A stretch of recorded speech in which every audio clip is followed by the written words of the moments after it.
ఏమిటో చాలా సీరియస్ గా ఆలోచిస్తున్నావు. మనం బయలుదేరినప్పుడు శకునం బాగున్నట్లేదండి. ఇప్పుడు మనకు వచ్చే నష్టం ఏమిటి?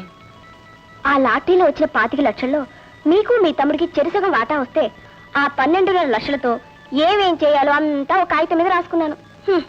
కానీ ఇప్పుడు ఆ కాగితం చిరిగిపోయిందా? మీకంతా వేళకోళమే. ఇప్పుడు నీ ప్లాన్కి వచ్చే నష్టం ఏమిటి? ఏమిటా? ఎప్పుడో తప్పిపోయిన మీ చిన్న తమ్ముడు ఇప్పుడు తిరిగి వచ్చాడుగా. అది మా అదృష్టం.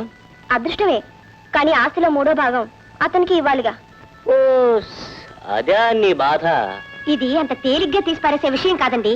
తీసిపారేక ఏం చేయమంటావు? వాడేం పరాయవాడా? తప్పిపోయిన మా తమ్ముడిగా. నాన్నగారు మాతో పాటు వాడికి సమానంగా వాటా పంచడమే న్యాయం. అది కాదండి, మంది ఎక్కువైతే మధ్య కూడా పలచనైపోతుంది అంటారు. ఇది మరీ బాగుంది. మధ్య పలసరవుతుందని 4 ఇంటికి తిరిగి వచ్చిన మా తమ్ముడిని ఇంట్లోంచి వెళ్ళిపోమంటావా? అత్యాసపోతే అసలుగే మోసం రావచ్చు. అయితే మీరు విషయంలో వచ్చిందంతో తృప్తి పడమంటాను.